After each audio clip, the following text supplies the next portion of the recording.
Baik, Assalamualaikum warahmatullahi wabarakatuh. Salam sejahtera bagi kita semua.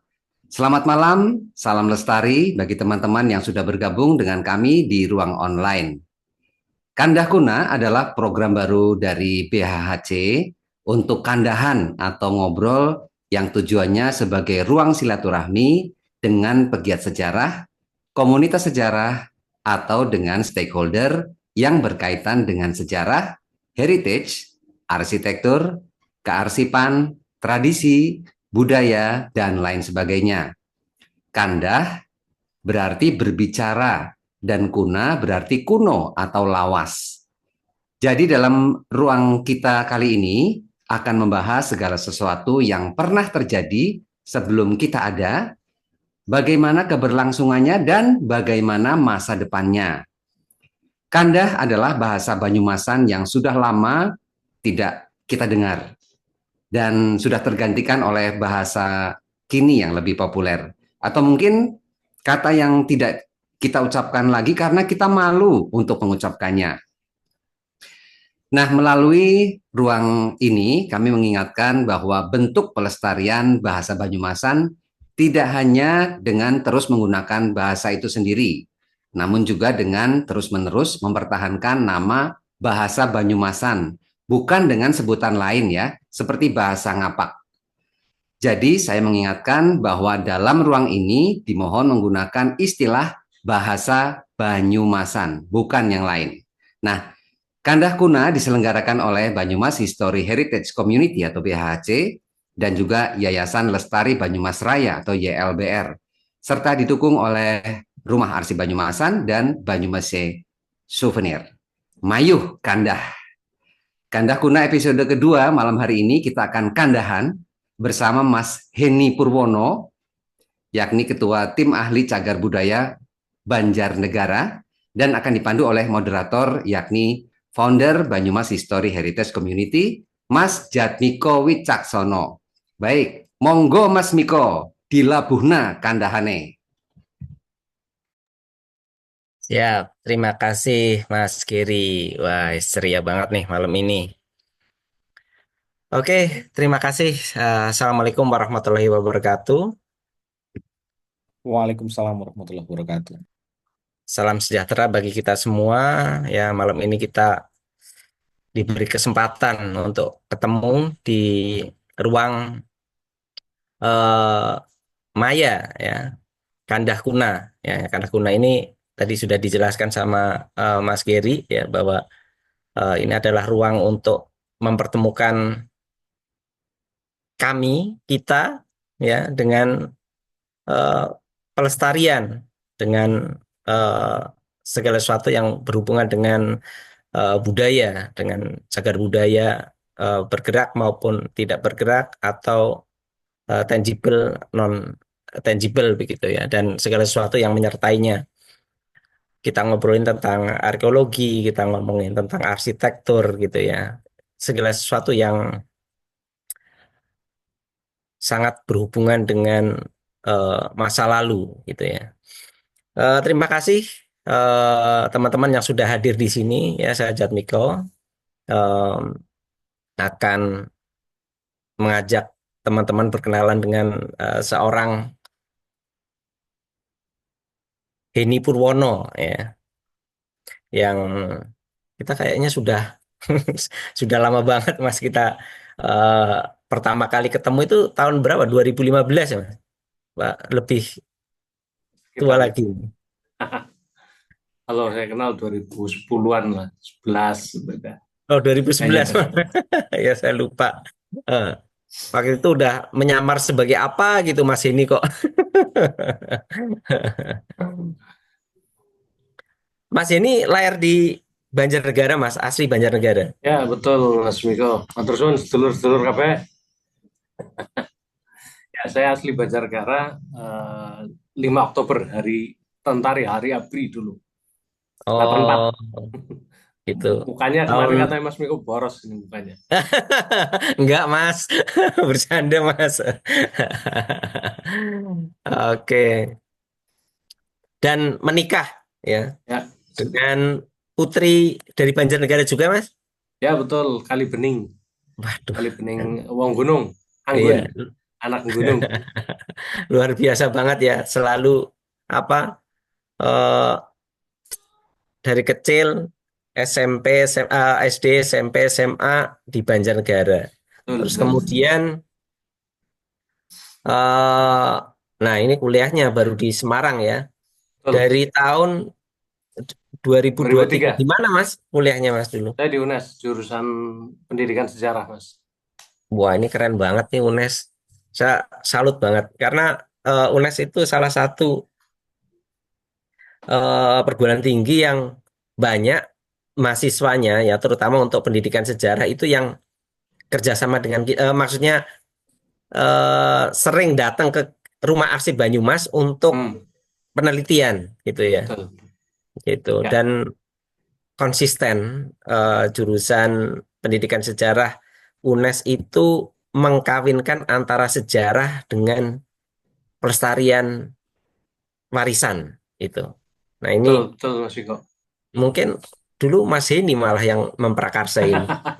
Enggak lah, kayaknya kalau kalau saya melihat sih apa, UNES itu justru angkatan-angkatan muda yang mereka mereka apa cukup cukup concern. Saya pun agak cukup bersemangat ketika adik-adik kelas saya jadi dosen gitu, dan mereka ternyata suka juga. Dan kalau di UNES menarik, Mas, karena walaupun pendidikan itu risetnya kita boleh riset sejarah murni gitu. Sejarah, betul.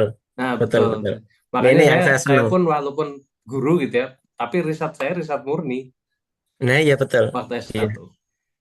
Heeh. Saya senang senang dengan itu, berbeda gitu ya dengan perspektif perguruan tinggi yang lain gitu yang harus selalu ngomongin dengan pendidikan dan ngomongin sejarah gitu ya. Sesuatu yang dikawinkan, sesuatu yang dipaksakan gitu ya. Tapi kalau tidak harus ngomongin pendidikan, sejarah gitu ya. Ngomongin sejarah itu lebih, saya pikir lebih bebas lagi gitu ya, karena tidak Iya, iya. di apa ya, di boundary oleh apa namanya, Lingkup teori-teori keilmuan ya, apa betul, betul. pendidikan gitu ya, Mm-mm. seperti itu. Ini S2 juga langsung Mas, dari S1 Ya, langsung S2. saya cuma 2 tahun lah ya, karena 2010 jadi PNS, terus 2012 saya tugas belajar ke sejarah juga. Dan kebetulan Hmm. saya juga milihnya pembimbing skripsi sama tesisnya juga sama, Profesor Dr. Oh. Abu Suud. Nah, Hmm, Prof hmm, Abu kan hmm. eh, apa dedengkot sejarahnya UNES gitu. Iya betul, UNES betul ya. Iya.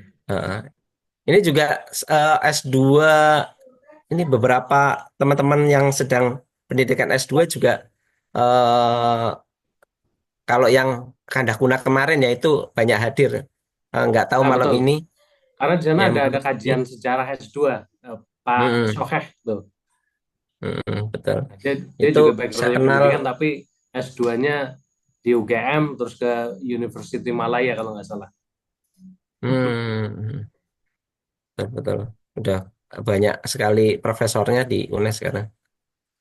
Kemudian, nah ini sejak kapan kok Mas Heni nih? Saya pengen tahu ya. Mungkin teman-teman di sini juga udah tahu kiprahnya Mas Heni ya dari guru, berarti guru sejarah ya di SMA ya Mas. Betul, SMA mana guru Mas kalau sejarah. boleh tahu Mas? Gimana? SMA mana? SMA Negeri 1 Sigaluh. SMA Negeri 1 Sigaluh. Sigaluh ya, paling timur berarti. Oh, Perbatasan terus Wonosobo. Mas Heni dulu SMA-nya mana? Saya SMA-nya Wanadadi. Karena saya Hmm. rumahnya Luwung. Luwung itu selatannya PLTA Panglima Besar Sudirman. Jadi Oh kalau iya kemarin betul. teman-teman BHC itu share tentang apa itu mesin-mesinnya PLTA Sudirman, nah saya itu Taksi kecilnya ya itu Mas. diajak kakak itu main pas pembangunan gitu. Jadi sekitar Nah, 87 88 itu kan sudah mulai bangunannya dibangun itu. Saya kalau jalan-jalan anak TK pun kadang-kadang jalan-jalan ke situ. hmm. Diajak hari Sabtu itu. Makannya nanti dikasih burjo sama anu apa? Cucur. Nggak dapat Mas. Wong Banjar nggak minum dawet.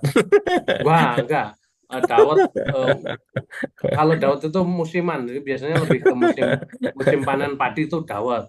Oh gitu ya. Nah, Kalau di jalan-jalan itu sepanjang sepanjang tahun ada itu Mas. Bahkan di Jogja dawet itu sepanjang tahun Mas. iya Di kalau sekarang iya. tempat Zaman dulu aslinya kan malah belum sepopuler musiman. sekarang. Terus kemudian berarti ini ya, saya itu punya mau tak tunjukin. Saya pikir Mas ini itu SMA 1 Banjar. Banjarnegara ya. Oh Ya. enggak. Saya sempat pengen ke sana, cuma nggak keterima. Nemnya waktu itu nggak nyampe. Nemnya nggak nyampe. Akhirnya dekat sekolah. Mm-mm. Dekat rumah. Itu saya pernah yang jadi eh, buka apa istilah bukunya Profesor Purnawan itu tahun berapa ya Mas? Itu Mas ini itu kan kalau tidak salah itu kan ini ya Kita menjabat launching. Hmm.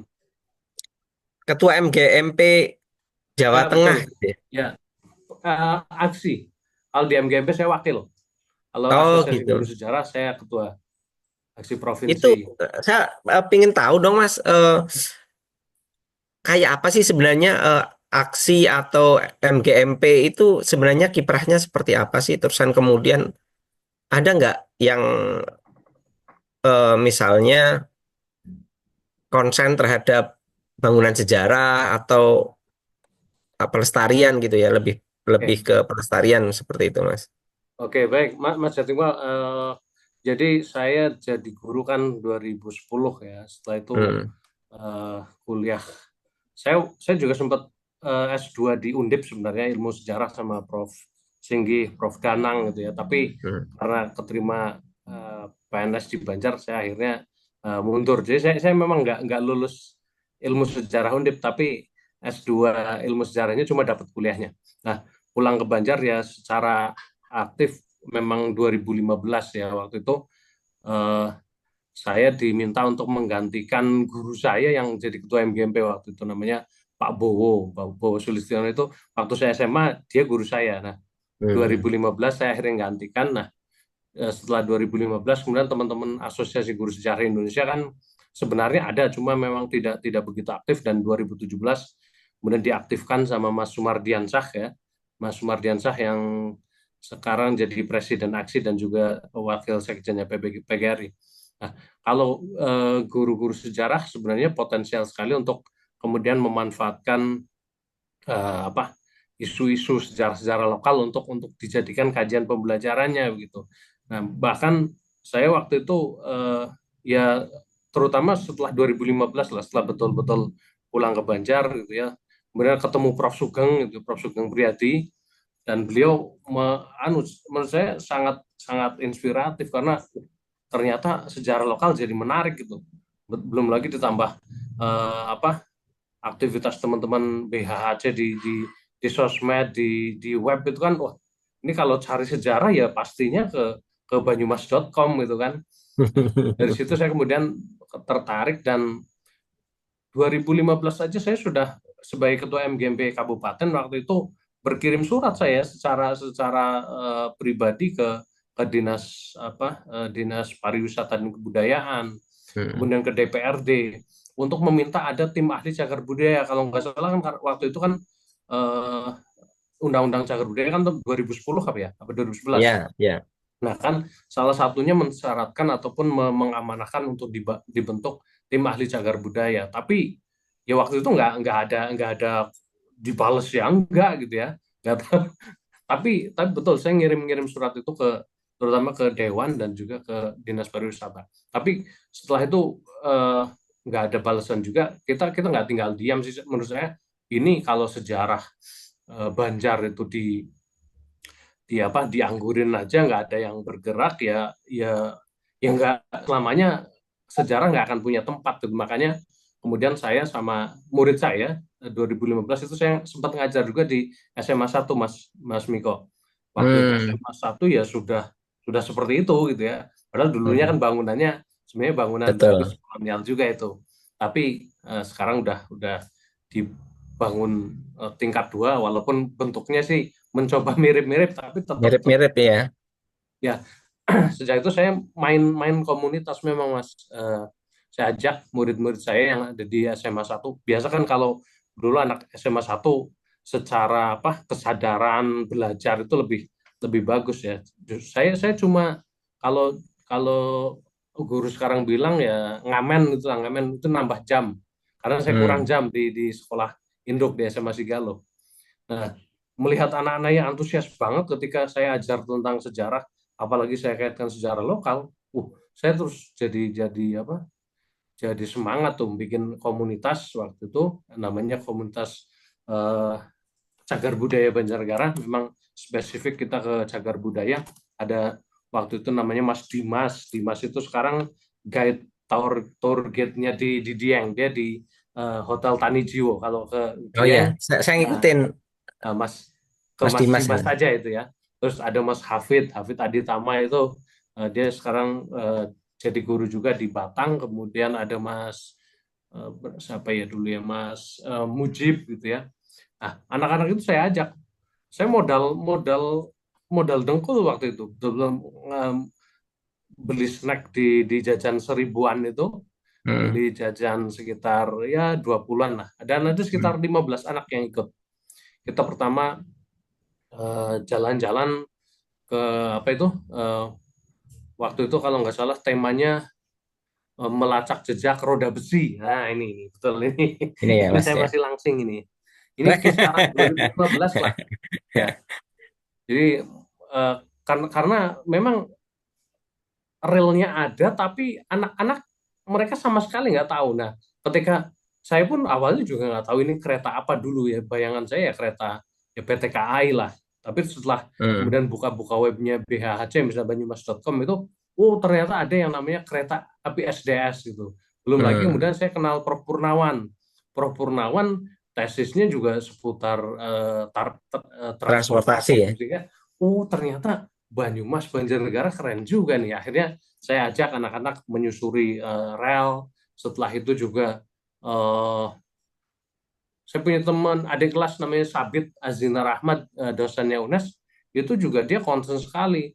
Karena saya waktu itu ketua MGP, saya juga sering ngajak apa teman-teman UNES untuk ketika mereka ada pengabdian kepada masyarakat ya Mas ya kalau dosen tuh. Hmm. Mas kesini, Betul. nah ternyata dia ternyata riset pengabdian kepada masyarakatnya itu mencari sumber-sumber dari KITLV, Gahetna, Tropen Museum gitu. Dan di situ saya dikasih file-file foto-foto Banjar kuno. Wah, ini ternyata ada ya. Nah, maka dari situ saya mulai mulai terbuka. Wow, ternyata Banyumas Raya, Banjar itu luar biasa kekayaan sejarahnya. Karena ya kalau kuliah itu kan kadang-kadang memang kita terbatas ya waktu itu zaman dulu gitu ya, zaman OHP masih presentasi aja masih OHP. Mas Jatmiko nggak Hmm. tahu ngalami apa enggak itu ya. Oh, ngalamin saya.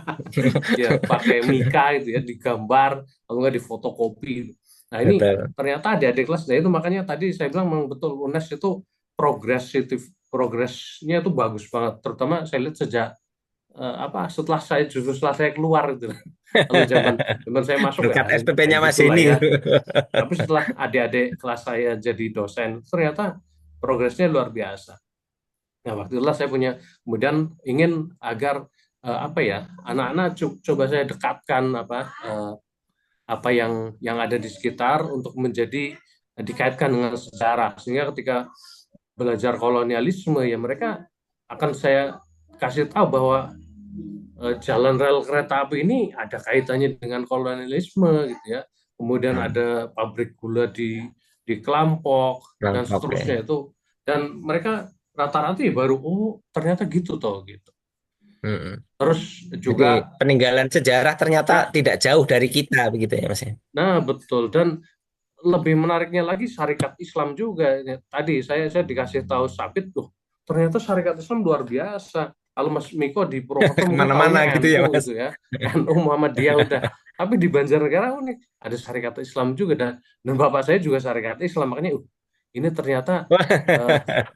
ternyata Banjarnegara itu unik ya, dia di tengah-tengah Jawa yang notabene mestinya kan jauh dari apa, dari Pantura, jauh dari pantai selatan, kok justru ada pergerakan syarikat Islam yang itu menjadi menjadi apa, hal yang luar biasa kan. Cokro Aminoto juga Masif gitu sering ya ke Mas ya. Banjar gitu ya. Sampai kalau kalau Banjarnegara SI-nya kuat kan artinya di masa lalu pasti pasti ada sesuatu yang hebat, dan ternyata betul setelah ditelisik dari arsip-arsip yang ada ya. Dan ya mungkin baru-baru Sabit lah ya yang banyak mengulik tentang sejarah syarikat Islam. Waktu itu dia juga dapat Banpem untuk penulisan buku, dan dia bikin sejarah syarikat Islam Banjarnegara. Di situ ketemu tuh ada nama-nama Pardikin Parto Adiwijoyo, kemudian Hmm. ada Haji Busairi, ada Fadullah Suhaimi, ada banyak yang saya pikir orang-orang sekarang bisa jadi nggak tahu, walaupun ada misalnya Jalan Haji Busairi, Jalan Taufikur Rahman misalnya. Taufikur Rahman itu ternyata sekjennya Mas Sumi yang dia jadi pemenang pemilu pertama tahun 55. Ini orang Banjar ini keren juga ya gitu. Nah, hal seperti itu yang pada akhirnya membuat saya concern dan tertarik untuk terus apa ya, terus mengangkat inilah. Dan satu Mengulik lagi Mas, sejarah gitu ya. satu lagi kekuatan yang saya pikir perlu teman-teman komunitas apa, optimalkan adalah peran media massa. Ketika kita tahu sesuatu ya kita publish gitu, nggak cuma kita diamkan untuk diri kita, itu nggak ada manfaatnya. Tapi ketika kemudian kita publish di media, sehingga banyak orang yang tahu begitu. Dan itu saya niru dari Iya. teman-teman Banyumas Heritage juga. Saya kan juga tahu dulu, misalnya pakai demo segala kan. Kalau demo saya sih belum belum belum berani gitu ya, belum ada masanya itu. Ada demo kayaknya Apalagi pabrik gula PNS ya dulu Mas apa ya. ya. Dan itu kan rame-rame di media kan waktu itu, Suara Merdeka kalau nggak salah itu ya. Nah, dan Betul ya betul. saya pikir sangat penting itu peran media untuk bisa mencerdaskan masyarakat. Iya, ya betul. Ya di kami juga di komunitas kami juga selalu apa istilahnya selalu melibatkan media. Bahkan sekarang beberapa personel di komunitas itu ya orang media gitu. Ya, makanya saya senang lihat, Nah, oh iya ya, Banyumas Heritage itu ada Mas Pandu, ada Mas Gary. Ya itu hal yang saya pikir akan sangat memperkuat aksi teman-teman komunitas gitu. ya, ya awalnya memang kalau di BHC ya dulu itu ya kita ya sama kayak Mas ini ya, yang tidak berani untuk apa bersuara lantang gitu ya terkait dengan pelestarian gitu ya. Terus kemudian kasus perobohan cerobong pabrik gula Kalibagor, Di nah dari Bogor. sanalah awal ya awal awal kita kemudian didukung oleh media begitu banyaknya bahkan sampai media nasional ikut meliput hampir 3 bulan itu eh, kemudian menjadi apa ya istilahnya titik awal kita untuk kemudian eh, satu lagi yang kita urusi yaitu advokasi gitu ya. Dan ternyata banyak sekali yang mendukung dan apa ya ini sebuah nilai plus buat kita yang mungkin senang dengan sejarah, senang dengan warisannya gitu ya. Dan ternyata kita tidak jalan sendiri, tapi Betul, kita punya banyak sekali dukungan seperti betul, itu betul. Mas ini. Ya, bahkan Mas Miko ngobrol tentang kayak gini, termasuk hari jadi itu pun juga bagian dari hal yang hari jadi Banjarnegara ya, hal yang coba Betul. saya angkat gitu. Dan saya eh, berkolaborasi betul media gitu ya. Begitu saya ngeh bahwa hari jadi Banjarnegara kayaknya ada yang nggak pas ini Janggal gitu ya. ya. Ada yang janggal. Saya komunikasinya sama Prof Sugeng tentunya ya, karena acuan hari jadinya Banyumas kan juga terkait Adipati Merapat itu. Nah, setelah itu saya juga compare juga sama teman-teman di Dewan itu. Artinya ada juga ternyata betul bahwa kita itu yang suka sejarah itu nggak sendiri sebenarnya. Nah, betul, betul. membangun jejaring itu dan memperkuat jejaring itu yang penting. Di Dewan misalnya saya ada teman yang baik, Mas Agus Junaidi ternyata. Oh, dia sangat support sekali, bahkan dia kemudian jadi panitia tim tim pansus ya. Dan tidak hanya, ternyata di Dewan pun yang isinya sekitar 50 orang itu ada yang concern senang sejarah itu banyak gitu. Ada paling nggak 5 sampai 6 orang itu ketika diajak diskusi membahas raperda itu ya ramai, mereka memang, dan mereka senang gitu. Hmm. Dan lagi-lagi media itu. Iya, betul, Ketika Mas. media kita libatkan, maka sebenarnya kita ikut mengajak publik juga untuk tahu sih apa sih yang sedang dibahas gitu ya. Betul, betul, Mas. Nah, kemudian eh, sampai sekarang komunitasnya masih, Mas. Itulah yang namanya komunitas. Memang apa ya, angin-anginan itu ya. Hmm. Saya selain komunitas, naungan komunitas itu ada di yayasan sebenarnya. Saya punya yayasan juga, Mas eh, Miko dan kawan-kawan, kan yayasan apa, Lestari ya, apa, Lestari Banyumas Banyumas Lestari. Raya. Nah, Lestari Banyumas. Saya punya yayasan namanya Yayasan Sahabat Muda Indonesia. Memang secara umum yayasan itu menaungi untuk kegiatan-kegiatan kepemudaan, keremajaan gitu ya. Tapi itu juga teman-teman komunitas kalau urusan sejarah juga kita kita kita kasih payung juga di yayasan itu. Makanya beberapa kali juga kita dapat fasilitasi dari Direktorat Dirjen Kemendikbud ya. Kebudayaan misalnya ya. Pernah Mas Geri, kayaknya ada fotonya tuh. Kita napak tilas Iya, di Klampok gitu ya. di kelompok ya. Tahun 2019. Iya, betul. Nah, jadi gini, menurut saya ini yang diajari Prof. Abuso itu katanya, eh, carilah jenang dulu, maka jenang itu akan ngikuti gitu ya. Artinya kita Hmm. bikin bikin kegiatan, beraktivitas, maka nanti nanti yang namanya ya tadi dukungan moral, dukungan finansial bahkan itu akan mengikuti. Dan itu sejak 2015 itu modal yang luar biasa. Ternyata itu diapresiasi juga sama pemerintah untuk kemudian difasilitasi, termasuk kayak sekarang mungkin Banyumas Heritage kan juga dapat dana ya untuk aktivitas pelestarian arsipnya, itu juga bagian dari kerja kerasnya teman-teman Banyumas kan sejak 2010 mungkin ya. Betul, Gitu betul, Mas. Mas.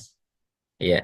Ya, waktu itu saya ingat sekali Mas ini kontak saya ya Hmm, 2019, terusan kemudian ya, tapi saya itu ada kegiatan dengan kegiatan. komunitas sejarah Ah, se-Indonesia di Blitar, di Madiun apa di ya Jawa kalau nggak Timur salah. ya, betul betul. Nah, itu terusan Ah, kemudian saya minta Mas Gary untuk Gary, ya, ngayai gitu kan, seperti ya. itu. Ya, saya masih ingat itu. Saya Artinya sama memang Mas Rizky waktu itu yang ke ya betul. Oh, ke ditarik. Ya, iya, jejaring betul. termasuk Mas Jatmiko kan inget tuh waktu Prof Purnawan launching buku Iya, itu nggak sepeser pun saya keluar uang tuh. Prof Purnawan luar biasa dia.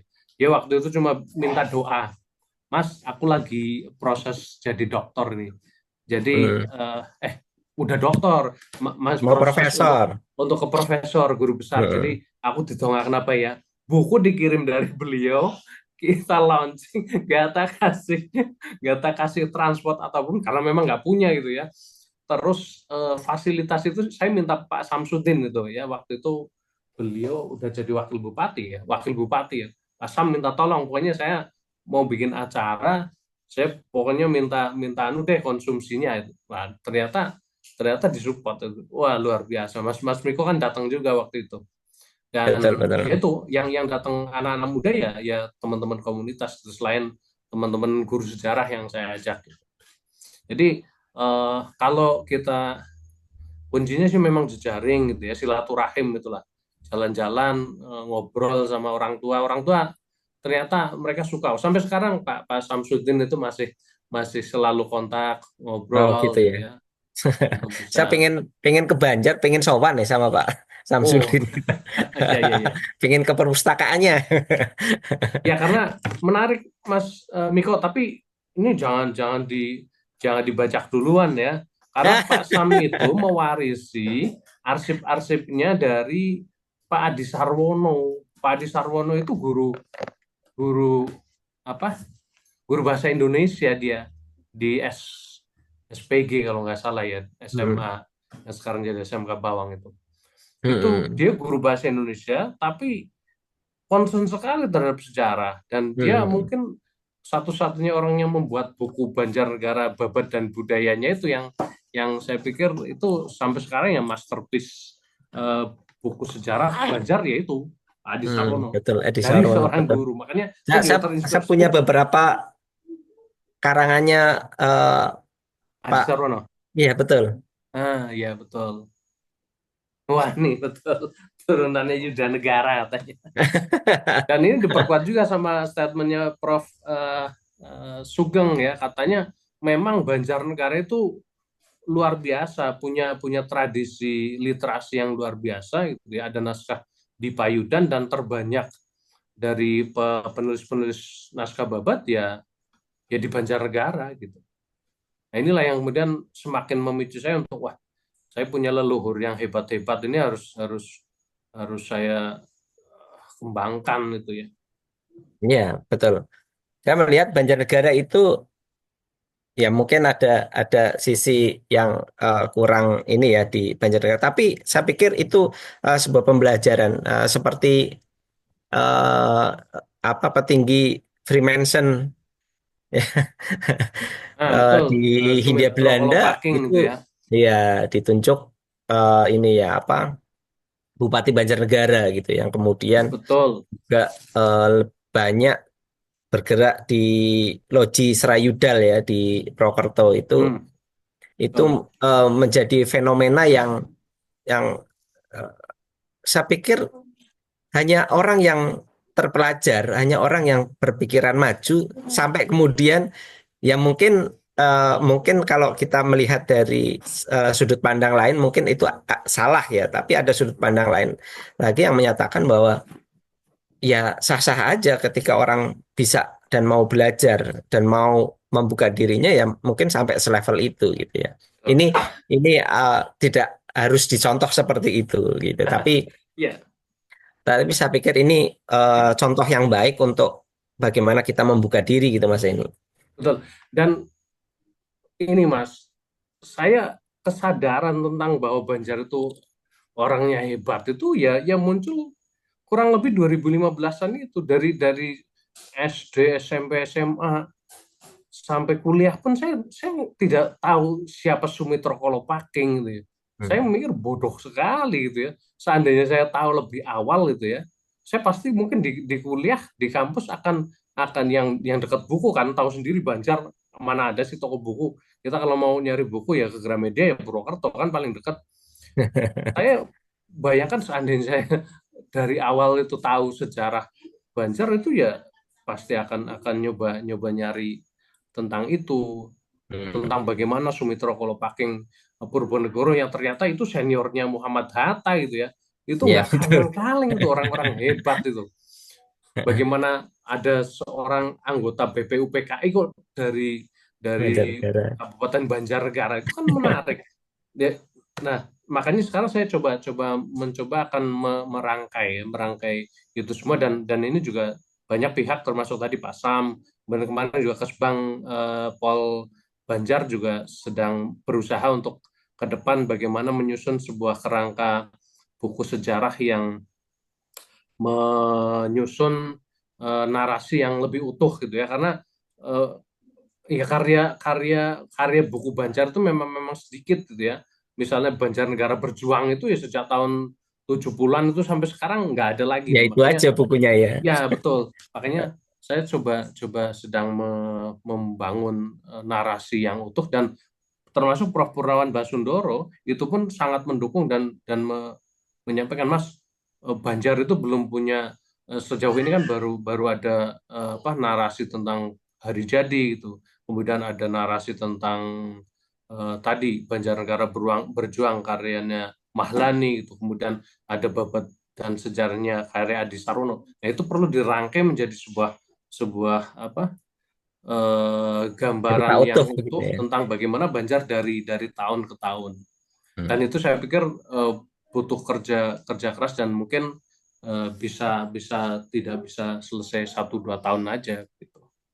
betul Mas. Di sisi pelestarian ya Mas ya, terkait Hmm, dengan pelestarian, selalu orang mengatakan bahwa orang yang terjun ke dunia pelestarian selalu dikatakan orang yang terlambat. Seperti itu. ya, Jack mau kemana aja gitu. Waduh Mas, terlambat. wis Kemarin kakek bubar, siapa itu baru nggak ada. bubar. Atau oh kemarin baru tak jual arsip-arsipnya gitu. Nah, eh, di akhir-akhir ini saya mendengar Mas Heni juga sekarang jadi malah ketua ya, ketua Ya, tim TACB Bali Cagar Budaya. Banjarnegara. Nah, ini berarti 2024 kemarin ya, Mas? 2024 ya. Kita sertifikasi 2023 akhir. Gitu. Nah, ini apa yang dilakukan? Karena sepengetahuan saya Banjarnegara itu pembentukan TACB-nya paling terakhir nih dari 4 kabupaten di Karjidenan Banyumas ya. Iya, Pertama itu makanya itu. Banyumas, kemudian Purbalingga, Hmm, kemudian Cilacap. Cilacap juga terakhir-akhir kemarin. ya, Terusan kemudian baru Banjarnegara ini. Nggak ini ya. ya Mas, apa nggak eh, apa kurang ini ya Mas, apa istilahnya kurang responsif gitu. Padahal berapa kali saya pikir eh, Banjarnegara itu udah di apa dirapatkan, Ya, jadi kota dibinarkan, di pusaka gitu ya. Ya itulah Mas Miko, kalau eh, terlambat penyesalan itu ya di belakang ya. Kalau di depan betul. namanya pendaftaran. Tapi saya pikir nggak ada kata terlambat sih. Artinya apa ya? Ya nggak ada kegagalan juga yang 100%. Mungkin ada keterlambatan iya, tapi ya tidak ada salahnya lah. Memang saya ya kalau kalau bilang tentang itu ya sejak 2000 berapa 15 itu bahkan saya atas nama MGMP ya berkirim surat itu untuk segera dibuat tim ahli cagar budaya karena saya tahu persis Banjarnegara itu ya surganya cagar budaya yang Iya, betul. tangible itu kan mulai dari era klasik Hindu-Buddha, kemudian era Islam, era kolonial itu ada semua dan Iya. adanya dalam jumlah yang cukup cukup melimpah gitu ya. Misalnya di Dieng Iya. ini di Iya, Dieng. dari beberapa ini ya, Mas. Sesi ya, apa? Betul, sesinya lengkap sekali. Kalau Jadi kalau semuanya itu ada di Banjarnegara gitu. Tapi ada, ya kalau Banjarnegara kalau terakhir ini. misalnya Hindu Buddha kan banyak sekali. Watu Lembu misalnya ya, bahkan yang itu kadang-kadang masyarakat masyarakat awam pun memahaminya tuh macam-macam. Kayak misalnya tadi Sumitra Kolopaking Purbanegoro ya. Ada yang rata-rata anak-anak sekarang Gen Z itu mereka memang mungkin belum belum melihat belum belum melakukan literasi secara betul ya. Kalau ditanya acak ya, siapa Sumitro? Oh, bupati pertama. Oh ya, siapa lagi? Ya macam-macam gitu ya. Mereka nggak tahu siapa Sumitro itu dia berkelana di Eropa kemudian dia jadi anggota BPUPKI nggak tahu gitu ya. Nah itu yang butuh butuh pencerdasan dan ya pada akhirnya memang nah ini tahu apa nggak Mas ini makam Mas di Dieng ya Nah, yang namanya nisan itu pakai kemuncak candi bayangkan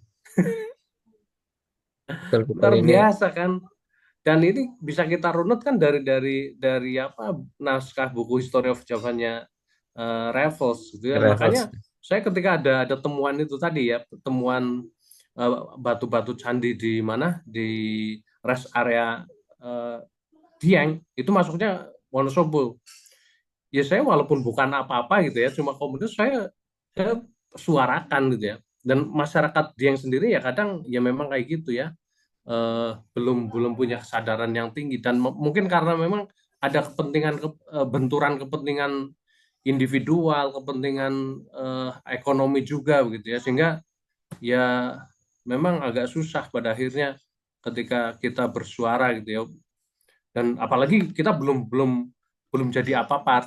Artinya memang butuh secara legal formal posisi kita itu juga penting. Makanya saya kasih saran saja ke teman-teman Banyumas Heritage. Ya kemarin tawarannya Bapak dari mana itu Dinas Impora Pariwisata Bubar. memang harus dari komunitas itu memang harus masuk karena dia yang akan menjadi roh penggerak mesin penggerak tim ahli cagar budaya karena tim ahli cagar budaya kan isinya dari ragam ragam latar belakang dan kadang-kadang spirit yang dimiliki oleh teman-teman komunitas akan berbeda dengan teman-teman yang dia backgroundnya dari mana dari kedinasan atau apa itu sehingga eh, nanti termasuk itu kalau bisa masukkan orang yang dia dari betul-betul dari komunitas dan dia paham memanfaatkan media. Kayaknya ada semua tuh. Kalau Mas Miko kan nanya nggak mungkin tuh orang-orang Jogja. Ya udah Mas Gary, Mas Pandu itu dua orang yang cocok saya pikir untuk masuk ke sana.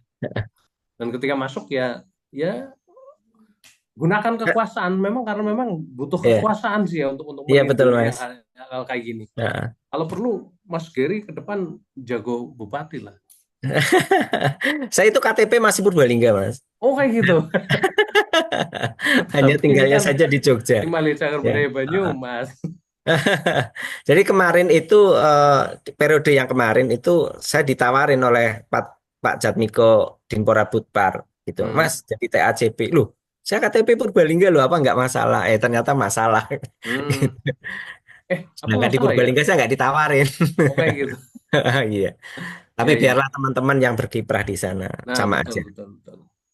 Selama komunikasi saya dengan tim TACB tidak apa ya lancar-lancar saja dan kemudian terjadi transparansi di sana, saya pikir sama aja. Jadi lebih baik orang lain dan kemudian nah kita kemudian menerima manfaat atau kemudian kita juga memberikan masukan-masukan lebih enak seperti itu. Tapi kalau misalnya kita dituntut untuk me, apa ya istilahnya masukin salah satu gitu ya, ya kita siap lah untuk bisa apa ya mengikhlaskan salah satu dari kita Harus malah menurut dari saya tim.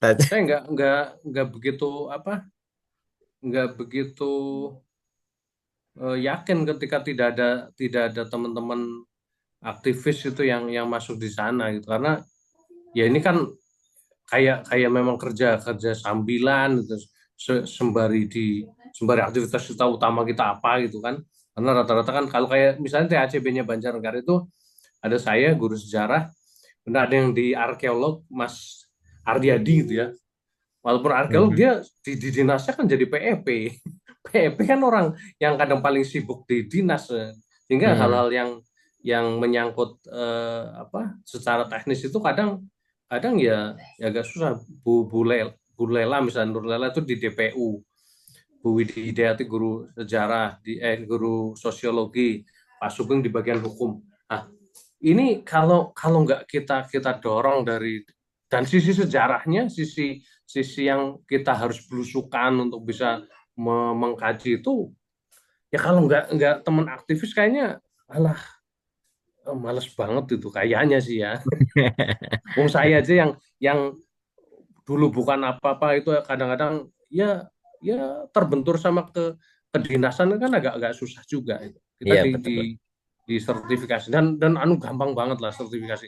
Yang penting saya pikir lebih utama itu spirit untuk bagaimana apa semangat untuk pelestarian.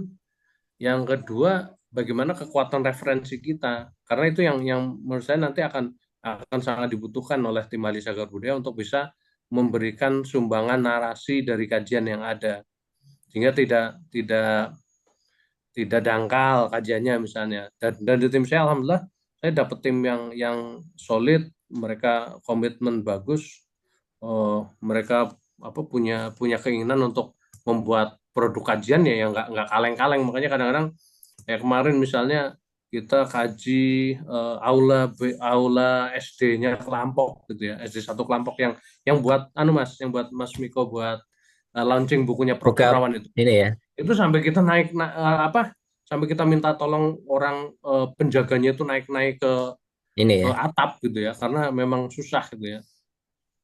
Dan alhamdulillah sekarang apa teman-teman THCP selalu dan banyak mintai pendapat dari misalnya Baperlitbang kaitannya pengembangan kota pusaka, kemudian juga kemarin ada di DPU itu diminta untuk memberikan masukan kaitannya pembangunan perumahan di bekas pabrik pabrik kopra dulu. Saya juga karena bukan Pabrik anak minyak kota itu sih ya, ya pabrik kota, Shinki tapi itu ya, Sigi apa Shinki, apalah, Hah? Heeh.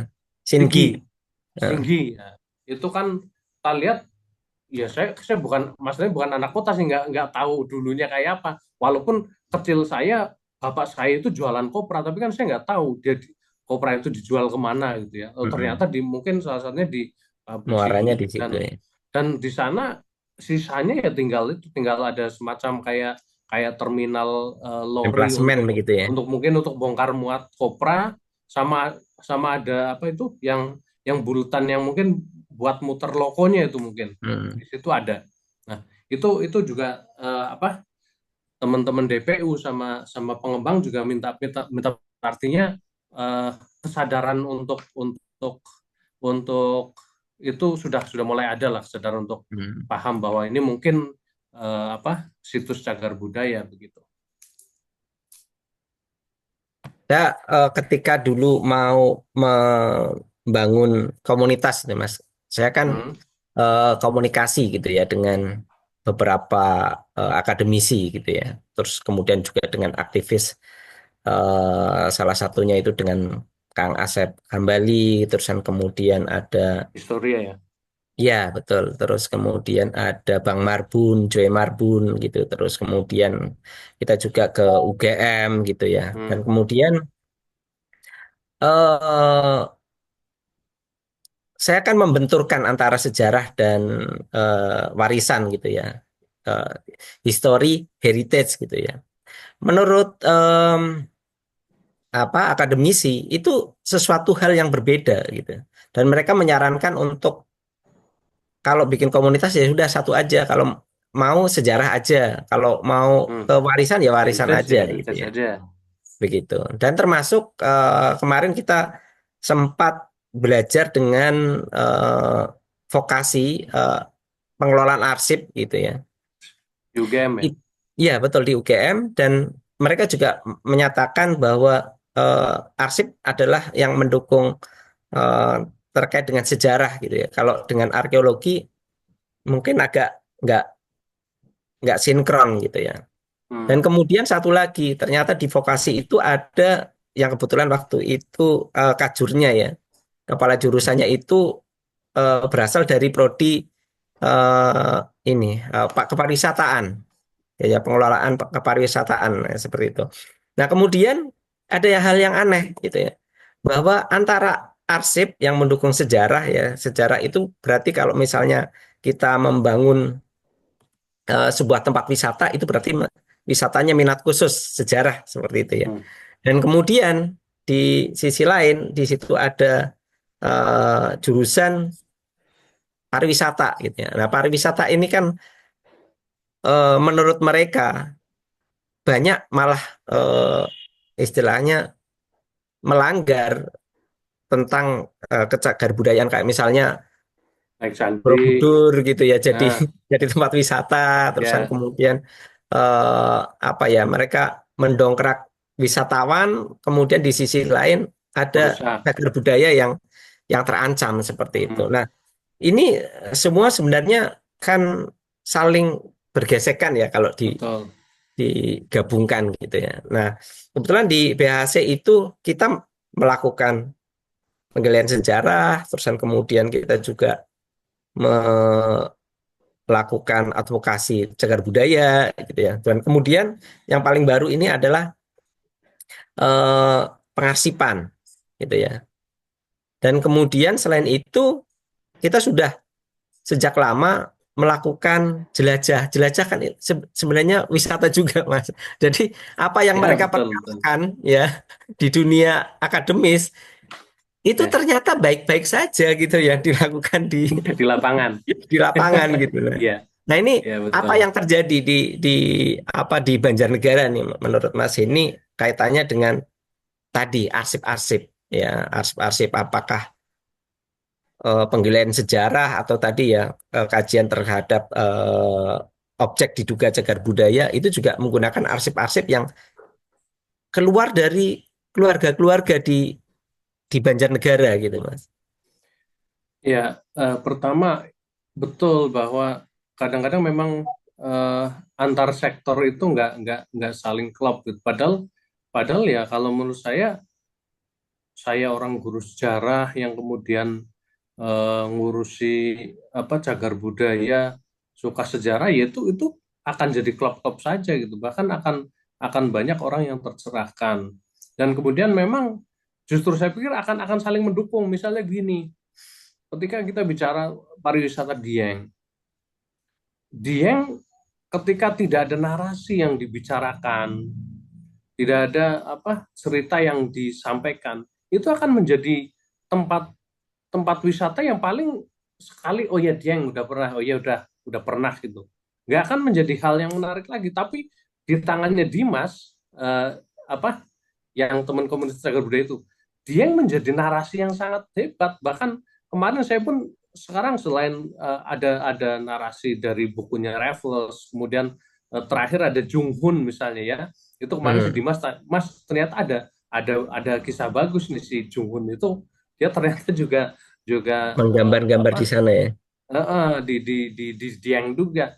Nah, ketika narasi-narasi itu dibangun dengan kisah yang ada di berbasis basically apa riset, kemudian juga arsip, ditambah juga mungkin kisah-kisah legenda, sejarah lisan masyarakat, itu akan menjadi hal yang saya pikir malah lebih menarik, dan dia akan menjadi hal yang menjadi daya tarik tersendiri gitu ya. Kalau katanya JJ Rizal, pariwisata itu industri terbarukan yang akan menjadi hal yang update terus gitu ya, karena sejarah kan berkembang terus. Ketika kita bicara Dieng, maka kita akan membicarakan tentang sejarah Hindu Buddha, kita akan membicarakan tentang bagaimana eh, di geologi. Makanya saya mendukung juga geopark itu. Saya bahkan di 2015 saya pernah nulis Dieng itu ya pantas apa layak untuk dijadikan sebagai apa situs Cagar geopark budaya, dunia, karena cagar kan alam memang ya. memang luar biasa. Kita juga bisa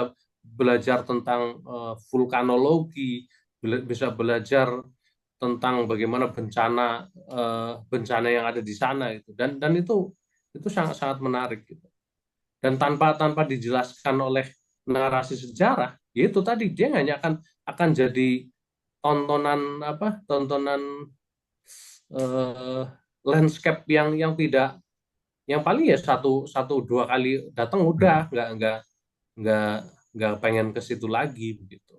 Kan Pecinta nggak ada ini ya, bedanya landscape sama pop. puncak gitu kan, Bogor. Ya, betul. Ini keren banget sebenarnya Banjarnegara itu ya BHC sangat ini ya, sangat kemaruk sebenarnya. Nah, Jadi bikin bikin cabang aja. Kita siap kok saya pikir dicabangkan. ada Mas ini gitu. Saya udah Ya percaya nggak sama Mas ini. apa-apa, nggak masalah. Saya orang yang sangat sangat welcome gitu. Ada temen Nah, yang ayo gitu ya. Makanya Jadi saya sangat welcome. Misalnya Prof Sugeng, teman-teman Purwokerto sudah sangat sangat apa sangat bosen. Ada Mas Nasirun, itu saya semua pokoknya iya, silahkan dong, kita butuh dicerdaskan. Terus terang Banjar itu kan wilayah yang apa ya, di tengah-tengah itu, akses kemana-mana susah, buku nggak ada gitu ya. Sekarang sih nggak jadi alasan, tapi zaman zaman dulu saya kuliah kan sama sekali kalau buku ya pusatnya ya minimal Purwokerto kan. Kalau pengen banyak ya di Jogja, di Solo, Semarang. Saya pun di Semarang juga nggak begitu, belum sadar itu. Saya agak nyesel itu Mas. Karena iya, dari 2015 tuh, buku-buku saya malah kebanyakan banyak dibeli ya setelah setelah nggak kuliah. betul. Oke Mas ini, wah keren banget. Sebenarnya Banjarnegara itu hanya terlalu luas. Dan kemudian eh, sebenarnya semuanya ada ya di era Hmm. Hindu-Buddha ada, Ya, era Mataram ya, Mataram ya, Islam ya ada, era ya, Islam. Kemudian era kolonial apalagi sebenarnya itu sangat tersebar ya dan ya, kemudian ya mungkin ke depan kita harus banyak kolaborasi Mas ini. Saya ya. punya satu satu apa satu jadwal, satu Hmm. rencana ya, jelajah Banjarnegara. Ini kemungkinan di bulan-bulan setelah setelah Ramadan ini ya, mungkin setelah Cilacap, kemudian kita mampir ke Banjarnegara untuk Banjarnegara, oke. kita akan jelajah Ya, Banjarnegara. Ya, nanti kita akan obrolkan itu Mas ini. ya, dan Em, oke mungkin pihak-pihak yang ya welcome nih Mas. Mas Mas Jatmiko itu banyak kayak misalnya eh, komunitas rompi oren yang biasa bersihin jalan itu bilang gini, Mas, kapan mau ngukur jembatan-jembatan rel kereta api? Siap kita, nggak usah bayaran, siap. Oke, Kita siap tim siap. kan, nah tim ahli cagar budaya ini sayangnya di Banjarnegara itu agak-agak kita agak lambat itu karena kita all in one dari mulai pendataan, pengukuran lapangan itu kita semua. Itu yang Hmm, mengakibatkan 1 tahun kemarin kita cuma dapat 10 objek. Itu pun hmm, tiga, empat objek itu benda-benda yang ada di Dieng. Dan ternyata setelah kita konsultasikan ke BPK 10 itu semua objek itu per per itemnya itu harus harus dikaji, ditetapkan gitu. Dan di hmm. Dieng itu ya hanya baru satu kawasan itu. Ya, ini Kawasan dan PP nanti yang per baru ya kali itu Mas ya. harus dikaji gitu. Menurut PP yang baru itu ya Mas ya. Jadi Betul. sekarang tidak ada pencatat cagar budaya, Nggak terusan ada, kemudian itu nggak ada itu tim apa petugas pencatatnya nggak ada. ya betul. Ini ya, iya benar harus all in one. Hmm.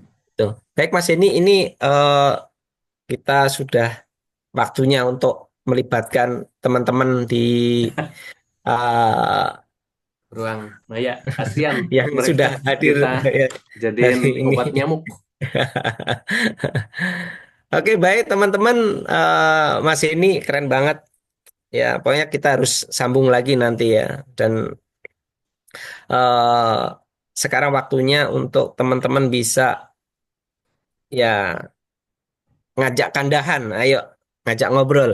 Monggo, teman-teman yang mau ngobrol, ikut nimbrung, ya kami persilahkan dengan mengangkat tangan terlebih dahulu. Ya, nanti kita bisa langsung kandahan. Monggo. Mas Aryo, wah ini dari IRPS ini. Langsung ini ya Mas, Mas Aryo. Iya, siap. Halo, salam Mas Miko, Mas dari TACB juga, salam kenal. Salam Mas, Mas Aryo. Nah, kalau sama Mas Miko udah kenal sih, udah lumayan lah. Sering sharing-sharing juga sama Mas Miko. Gini Mas, saya mau tanya tentang TACB sebenarnya. Sebenarnya besok juga kita ada rencana. Kita kan dari RPS tuh pelestarian ya, pelestarian aset sejarah. Nah, kebetulan kita dapet challenge nih sebenarnya. Kami tuh dapat challenge dari Kasunanan Surakarta, gitu. Kasunanan Surakarta untuk pelestarian kereta jenazah Pakubono dan kereta plesirnya. Nah, cuma kan kita bingung nih. Sementara pihak Kasunanan Surakarta juga bingung tentang TACB-nya, gitu. Kan kita mesti cari datanya dulu. Sebenarnya dari tim Kasunanan tuh bilangnya sudah, itu udah masuk cagar budaya. Cuma kan kita belum tahu validnya kalau belum lihat data ya, gitu. Nah, nah kayak itu yang mau kita tanyakan gimana cara misalnya untuk preservasi atau kita melakukan pelestarian dari tim TACB sendiri. Itu regulasinya seperti apa sih gitu. Gitu loh Mas. Ya. Itu aja sih Ya. dulu gitu. Ya, mungkin langsung jawab Mas Miko. Iya, Monggo langsung ingat, jawab aja. iyalah. eh, kita juga karena tim baru 1 tahun kan masih meraba-raba juga. Yang jelas gini Mas Aryo, kaitannya dengan reservasi dan juga yang reservasi dan lainnya itu memang jadi, saya pikir teman-teman IRPS berarti kan yang bidang apa? Kita Kereta api, Mas. kereta api Mas. Oh, kereta api. Iya. Ini temannya Pak Widoyoko ya? Gimana ya ngomongnya ya? Mas Leo, Mas. Ya, ya. eh, apa? Saya pikir sih sah-sah saja ketika terhadap benda cagar budaya. Yang pasti gini, kalau domain kewenangan itu memang betul ada di tim ahli cagar budaya. Saya nggak tahu kalau tim ahli cagar budaya Solo itu siapa saja gitu. Karena biasanya kalau nggak salah tim ahli cagar budaya itu tiap kota itu minimal 5. Minimal 5, maksimalnya ada nggak ya 7. Pokoknya kayaknya ganjil-ganjil gitulah. Nah, itu tim itulah yang nanti akan mengkaji, kemudian memberikan rekomendasi saja sebenarnya kepada bupati ataupun wali kota untuk penetapan. Nah, setelah penetapan nanti ada SK-nya. Nah, kalau terkait tadi kereta kereta jenazahnya Kereta jenazah.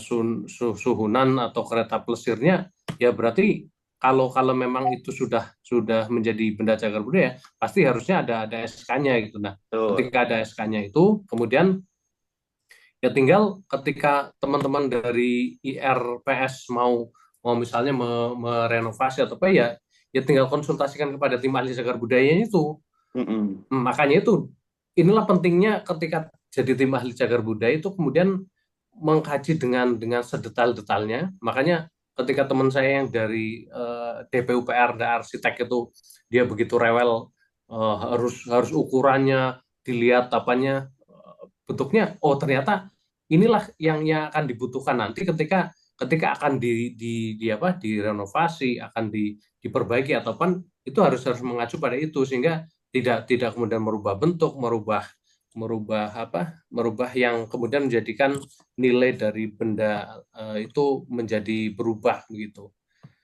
Dan ya kalau Mas Aryo dan kawan-kawan, ya pertama bisa dilihat dulu kalau memang itu benda cagar budaya, ya berarti dilihat SK-nya ada apa enggak. Kalaupun enggak, kan tetap perlakuan kita terhadap benda yang diduga cagar budaya kan juga sama, harus sama Iya, dengan benda cagar budaya. Artinya kita tidak boleh sembarangan juga. betul. Kan belum punya SK, belum ada SK-nya, ya tetap perlakuan kita tetap sama seperti terhadap benda Juga ya. cagar budaya. Gitu. Apalagi kalau kita sudah jelas blegernya aja sudah pasti cagar budaya gitu. Kan sebenarnya cuma masalahnya dia belum dikaji dan ditetapkan aja kan, gitu. Tapi Kalau saya bisa nambahin, Mas. peran komunitas ini saya pikir, saya sih kalau urusan kayak gitu welcome aja, daripada misalnya dongkrok di tempat terbuka, karaton nggak dirawat. Nah, ini ada temen yang mau misalnya ngecat itu, ya menurut saya nggak masalah. Ya, ya mungkin kalau saya nambahin ya, itu pertama posisinya di mana gitu ya. Jadi kita akan tahu itu kewilayahannya itu siapa gitu. Tapi kalau memang itu sudah jelas posisinya, terus kan kemudian itu kepemilikannya siapa gitu ya. Karena sekarang kan cagar budaya juga bisa dimiliki oleh perseorangan atau Betul, kelompok atau organisasi gitu. Nah, kemudian setelah diketahui itu kewenangannya siapa, nah kita baru tahu di lingkungan kewenangannya itu siapa. Misalnya kalau masuk ke Jawa Tengah ya mungkin bisa dilaporkan ke BPK 10 nah BPK ya, BPK 10 ya di Jogja. di Klaten gitu ya, Nah, di Klaten Jogja Wah. gitu ya. Sekarang kan jadi satu gitu ya. Nah itu mungkin ke sana gitu. Mungkin Mas Aryo kan kemarin sudah janjian sama saya Besok besok kita malam. lebih detail lagi Mas besok Mas. Iya, gitu. Nah, Jadi terus ini satu lagi Mas. Sebenarnya tadi kan bahas tentang komunitas juga, peran komunitas ya. Kalau dari saya personal sama tim lah sebenarnya, itu ngelihat peran komunitas memang benar-benar penting untuk cagar budaya. Karena banyak di luar sana yang kasarnya maaf ya, cuma bilang maaf banget. Eman, sayang, kok nggak diselamatkan gitu. Nah, tingkat kepedulian itu kalau menurut saya, kalau cuma kita sebatas cuma omong-omong aja, cuma bilang sayang dong, tapi kita no action lah gitu kasarnya. Hmm. Minimal kita ada komunitas yang bisa jadi naungan gitu loh untuk menyelamatkan benda-benda bersejarah gitu, bukan cuma kereta api tapi bangunan dan yang lain gitu loh. Nah, karena kan banyak dari tim DJKA sendiri, dari Dirjen Kereta Api juga beberapa kali juga maaf ya, kemarin juga sama Dirjen Kereta Api Jawa Tengah kita mereka konsultasi juga kan. Mereka banyak bangunan-bangunan yang sebenarnya itu bisa didaftarkan ke cagar budaya.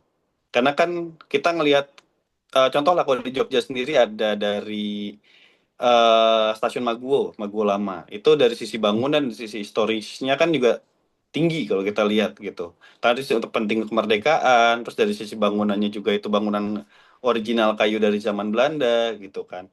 Nah, banyak dari pihak Dirjen yang mereka tuh nggak tahu gitu loh, yang nggak tahu. Ya udah, kita kan sesuai dengan prosedur, kita diminta bangun bangunan baru, mau ada bangunan lama apapun itu halangannya. Kita sempat debat sih Mas itu sebenarnya. Sempat debat, jadi ada bangunan dan ada corong air atau apa, hajar aja, tabrak aja gitu. Nah, dari situ kita coba, yuk kita coba gandeng komunitas. Kalau kita komunitas cuma satu aja gitu, maaf ya.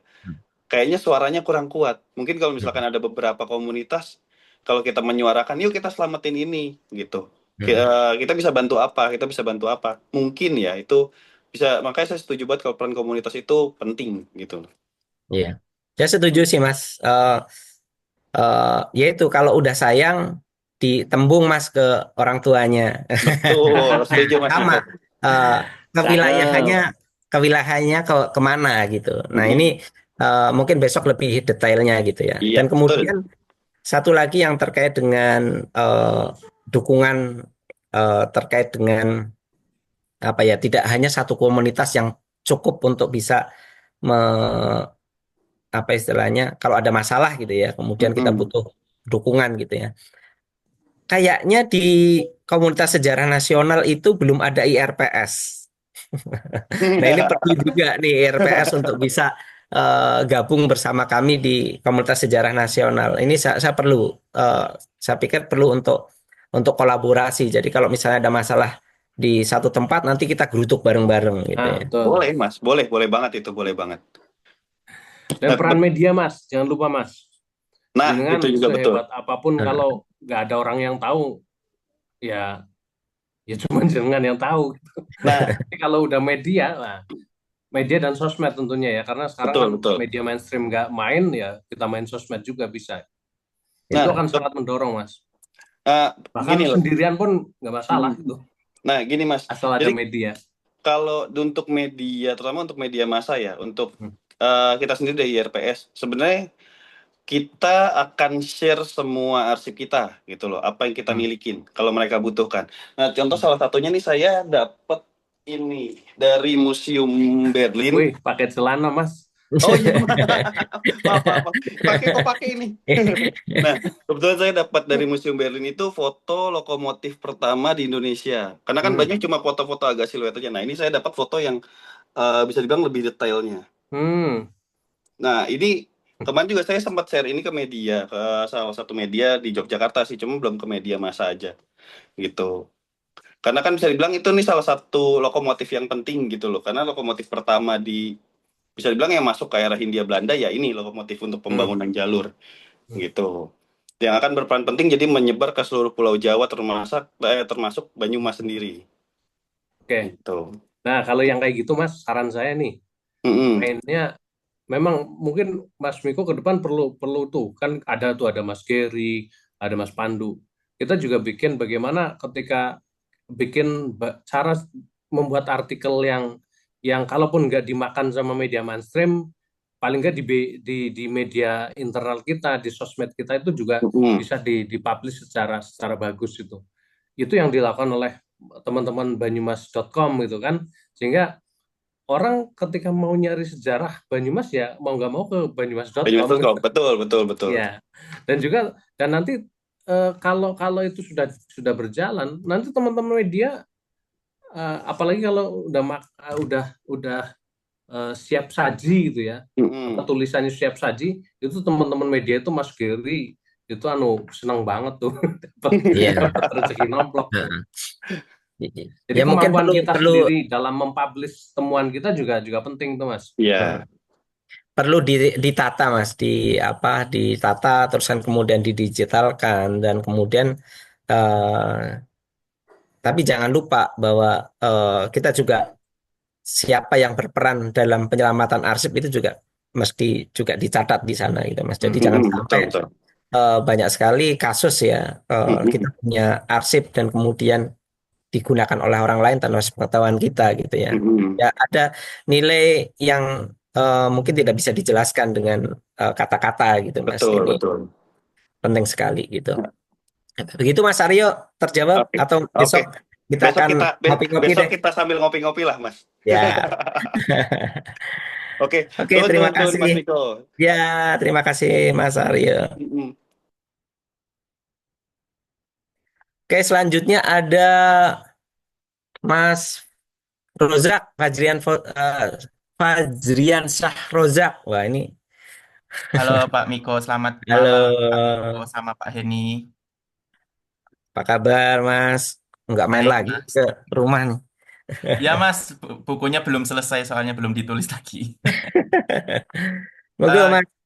Gini Mas, saya izin menambahkan selain dari sejarahnya, mungkin kebetulan kan saya juga berfokus juga pada perang kemerdekaan. Ternyata di Banjarnegara sendiri saya dapat beberapa arsip juga. Ada salah satu yang paling unik yaitu adanya pembagian garis Renville. Yang mana Hmm, ternyata saya di situ menemukan ada 3 titik garis Renville di daerah Banjarnegara yang mana situsnya itu sekarang masih ada beberapa monumennya, cuma memang nggak terawat kayak gitu. Kayak yang pertama ada di Joho, terus yang kedua ada di Danakerta, terus yang ketiga ada di daerah Paninggaran. Nah, dari 3 garis Renville itu beberapa monumen-monumen di sekitar garis Renville itu memang udah ada, tapi eh, yang paling disayangkan dari situ adalah kurang terawatnya. Terus juga mungkin gini sih Pak untuk Bapak Pak Heni ya, mungkin yang saya rekomendasikan adalah jembatan yang di Joho itu Pak. Soalnya jembatan itu juga dibangun pada era kolonial, terus juga ketika jembatan itu hancur terus dibangun lagi oleh Belanda sekitar tahun 1949, itu tuh penghancuran jembatan Joho itu tuh menjadi salah satu eh, berhentinya Belanda di agresi militer kedua ketika pengen menguasai seluruh Banjarnegara itu berhentinya ada di situ. Belanda itu memutar balik melalui daerah Danakerta setelah itu. Nah, di sisi lain juga monumen-monumen yang ada di monumen-monumen salah satunya monumen-monumen eh, perang kemerdekaan yang ada di Banjarnegara beberapa juga kayak kurang terawat sih Pak. Padahal di salah satu itu makanya ada buku perjuangan Banjarnegara itu sebanyak itu. Nah, salah satunya ini Joho ini. Saya juga beberapa kali menemukan foto entah itu pas lagi ada papan status quo-nya kan biasanya kalau di beberapa perbatasan antara Indonesia dengan Belanda itu ada garis 1 kilometer di mana itu tuh nanti ada garis namanya status quo dikasih papan dan itu garis 1 kilometer itu tuh tidak boleh ada terjadi tembak menembak, makanya salah satu ini Danakerta dan Joho ini menjadi salah satu apa ya ketika Renville itu diresmikan, Banjarnegara itu terbelah menjadi dua. Ada Banjarnegara yang kelompok ikutnya Belanda, terus Banjarnegara yang emang kota itu ikutnya Indonesia. Salah satunya itu. Terus juga monumen-monumennya yang beberapa ada yang terawat, ada juga yang belum terawat. Tapi bisa saya simpulkan bahwa di situ tuh eh, sarang dari pertempuran-pertempuran besar tuh benar-benar ada di Banjarnegara. Gitu sih, Pak. ya, makasih Mas Rozak. Moga Mas ini, nah ini Oke. banyak sekali Ya, nih peninggalannya. ya.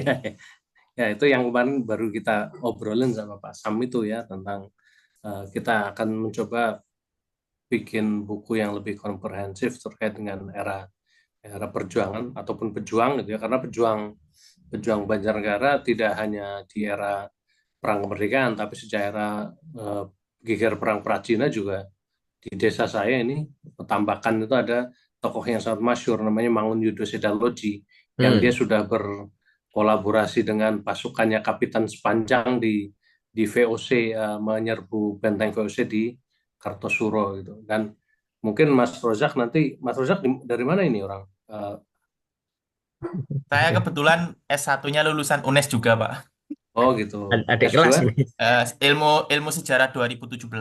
Nah, syukur-syukur Mas Rozak lanjutkan riset yang betul-betul terkait dengan sejarah Banjar. Ini akan menjadi sangat menarik. Misalnya tadi garis Renville, benar nggak garis Renville-nya itu tiga, dana dana raja, kemudian mana Danakerta. Jakarta. Joko sama peninggaran sama yang eh, di Kali Bening itu garis Renville atau bisa jadi itu hanya monumen penghadangan ya, karena memang monumen-monumen itu kan dibangun di eranya Pak Endro Suwaryo, Endro dan waktu itu Bupati Bupati Banjar kan rata-rata tentara, dan utamanya ya Pak Mahlan itu tokoh-tokoh sentral, karena nah itu perlu, nah inilah pentingnya nanti mengulik arsipnya itu, arsip garis-garisnya Renville itu mana saja. Kalau Ya, kalau yang yang di Johor memang saya juga pernah lihat fotonya tentang status quo, kemudian posisi-posisi jalan yang agak nanjak itu, terus jembatannya yang roboh itu juga tahu, dan memang di TACB sendiri kita memang sudah agendakan sih untuk untuk era kemerdekaan akan kita kaji di mungkin tahun mendatang gitu, karena serius Mas Miko, kita banyak banget kalau kalau kita mau nuruti benda, situs, struktur yang harus kita tetapkan. Kemarin aja teman-teman di komunitas FRB itu, Forum Rembuk Banjarnegara itu ya, itu mereka mengumpulkan macam-macam makam, makam aneka macam yang itu ya kita hargai, artinya mereka mereka juga peduli bahwa bahwa sejarah Banjarnegara itu luar biasa. Nah, tapi kan itu juga kalau kita di TACB ya tetap harus kita kaji. Nah, sayangnya kadang-kadang yang kita sayangkan kan narasi narasi kesejarahannya lemah, referensinya lemah, sehingga kita kita untuk menetapkan kan juga juga tidak asal gitu, asal ini ada makam ini dia ditetapkan rok, kan nggak seperti itu. Kita kajiannya Harus juga harus dikaji. dalam, jangan sampai kita menetapkan tapi di belakang hari ternyata palsu, makam palsu misalnya. Di daerah Kalibening ada makam, saya tanya teman saya, itu makam apa sih? Itu tadinya katanya petilasan siapa gitu. Tapi belakangan jadi Dimakan. makam apa? Terus berubah lagi jadi makam apa loh? Yang benar nih, katanya ini termasuk jaringan makam palsu yang dibongkar-bongkar tuh. Ah, ini kan hal yang patut perlu diwaspadai juga. Kita tidak akan asal menetapkan gitu. Kalau memang narasinya kuat, Mas Rojak berbagi saja dengan tim ahli cagar budaya aman kok, sama Pak, saya, untuk nanti narasinya. kita kaji. Saya juga nanti ke depan punya cita-cita untuk bisa membuat narasi panjang mengenai sejarah pendidikan Banjarnegara, termasuk sejarah Syarikat Islam Banjarnegara. Ya. Ya, Pak. Di sini ada dua sebenarnya Mas Rozak ini, satu yang fokus pada DITII ya, sekarang lagi menyusun buku Ya, tentang DITII. Hmm. Dan kemudian ada Mas Moko. Mas Moko masih stay tune Mas Moko. Wah, ini yang di Hatmoko ini yang Siki SKL, SSIKL. Di Hatmoko ini juga penulis buku terkait dengan masa setelah kemerdekaan gitu ya. Ini mungkin nanti bisa saling kolaborasi ya, untuk bisa ya, baik di Banjar, di Banyumas, dimanapun tempat. Saya pikir kalau ada medianya, saya pikir bisa kolaborasi bareng-bareng lah nanti. Gitu. Begitu Mas Rozak, terima kasih. ya, Pak. Terima kasih, Pak. Sehat-sehat, Pak Jatmiko sama Pak Heni. Terima kasih. Ya. Saya harap nanti Mas Rosok saya titip juga nih arsipnya Syarikat Islam, karena di ITI kan Kartosuwiryo itu sekjennya Syarikat Islam gitu. Bisa jadi banyak arsip yang dibawa dia ketika ketika dia bergerilya gitu. Siap, Pak, siap. Dan kita butuh itu. Nanti saya cari lagi, Pak. Oke. Oke. Selanjutnya ada nih adik kelas nih, Mas Heni, Pak Rudi nih yang sekarang sedang pendidikan S2 di UNES. Monggo dipersilahkan untuk bisa bergabung. Monggo, monggo. Oke, terima kasih. Assalamualaikum warahmatullahi wabarakatuh. Waalaikumsalam. Waalaikumsalam warahmatullahi. Selamat malam, Mas Jatmiko, Mas Denny ya. Mungkin satu perguruan ya, Mas ini. Saya lulus 2005 ya, S1-nya. 2005 S1 Iya, apa S2-nya? saya S1-nya? S1-nya 2005. Saya 2009, Pak. Oh, oh, jenengan sama Sabit ya? Ya, saya kakak kelasnya Oh, Sabit. ternyata saya lebih tua ya. Itu. Emang berarti Banyak bener nih Mas lulusan Miko. UNES di sini. Saya boros kayaknya ini. Kita Itu satu asik MGMU ngomong tapi ya. jarang komunikasi ya Mas ini ya. Oke. Hmm, ya. Oke, Mas Jatmiko bukunya ditunggu ya. Oh iya, siap. Ini saya lupa-lupa terus mau nerusin. Ya, eh, ibu saya kelahiran Mandiraja ya, tapi saya kelahiran Purwokerto. Kemudian tua saya di Cilacap ini. Terkait dengan TAJB, saya termasuk baru ya. Maksudnya dalam arti setelah kenal dengan Mas Jatmiko di PHC, kemudian Mas Ginanjar di Lihat ya. eh, ya lihat Ginanjar di Histori Cilacap gitu ya. Cilacap History lah ini. Mas ini kebetulan tadi saya tertarik banget dengan soal jaringan kereta ya di Banjarnegara SDS ya karena saya dapat cerita juga dari ibu saya dulu ketika pulang ke Mandiraja pasti naik kereta ya tahun-tahun 70-an lah tahun 75-an. Nah, kemarin kebetulan Mas Datmiko ada event saya terlambat daftar gitu ditolak gitu ya. Nah, kebetulan beberapa bulan ini saya sedang fokus ya. Kemarin sudah pernah cerita dengan Mas Jatmiko terkait jaringan kereta api yang dibangun oleh SDS ya dari Cilacap ya, terutama di stasiun Maos ke Purwokerto ya, stasiun Purwokerto Timur gitu, yang kemudian nanti menyambung ke Sokaraja, ke Purbalingga, kemudian ke Banjarsari gitu ya, sampai Mandiraja, sampai Wonosobo ini. Mungkin nanti bisa dibantu kebetulan yang saya kaji tentang jaringan kereta yang dibangun oleh SDS gitu ya. Kebetulan jaringan SDS yang di Maos itu Mas ini itu eh, kebetulan kalau relnya masih kebetulan sudah dibongkar oleh Jepang ya. Jadi itu lewatnya malah depan sekolah saya ngajar gitu ya. Sampai ke Sampang, sampai ke Kebasen, nanti ke Tanjung ya, kemudian sampai ke Stasiun Purwokerto Timur. Jadi mohon nanti ini Mas ini kan TACB-nya Banjar ya. Ketika bicara soal jaringan kereta api SDS yang ke arah Banjar mohon dibantu. Kalau yang di Purwokerto jelas saya minta bantuan ke Mas Jatmiko ya. Dan suhunya sudah jelas. Begitu saya kira eh, apa ya di Cilacap ini juga ada cerita story yang mungkin sudah bareng dengan BHC udah lama. Jadi saya baru baru masuk baru-baru kemarin. Mohon mohon para suhu-suhu di sini ya bimbingan lah ya untuk eh, bantu-bantu ketika kajian saya terkait dengan jaringan kereta api yang dibangun oleh SDS gitu ya. Saya kira gitu Mas ini nanti di lain waktu mungkin bisa kopi darat ketika saya baru sampai Sokaraja ya untuk ininya Penelusurannya, Mas. untuk di lapangannya betul sampai stasiun Sokaraja. Kemudian di dekat SMA saya dulu juga untuk info warga di situ ada sumur ya. Sumur itu untuk mengisi kereta uap dulu ya. Cuman Hmm. sumber itu sudah masuk di dalam rumah.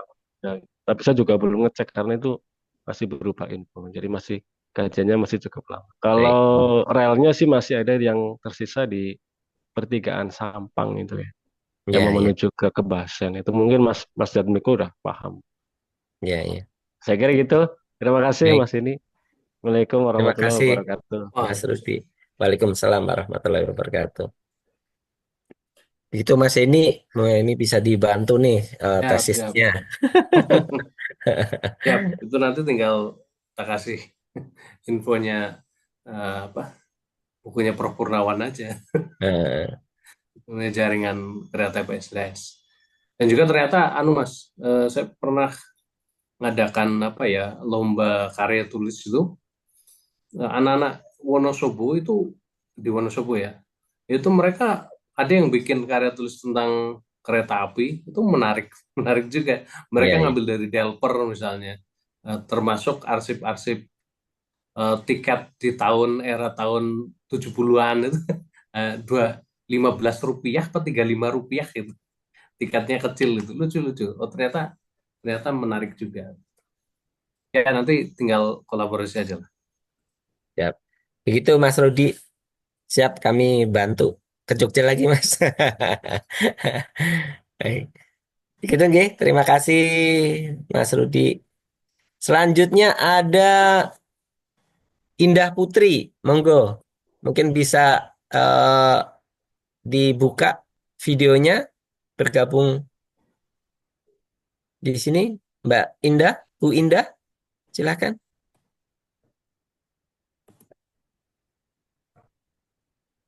Oh, baik. Lewat chat ini.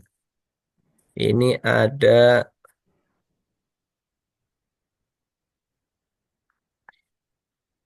permisi, saya mau bertanya terkait dengan material culture yang ada di Banjarnegara. Tapi tadi disebutkan mengenai objek diduga cagar budaya yang baru didaftarkan ada 2 sekolah di Klampok. Nah, kebetulan saya juga warga asli Banjarnegara dari daerah Cepit, Punggelan. Wah, ini tetangganya Prof Prof. Purnawan. Purnawan ini. Hmm. Seperti yang diketahui di Kecepit juga ada bangunan bersejarah bernama Folk School Kecepit. Ya, ini sekolah rakyat ini.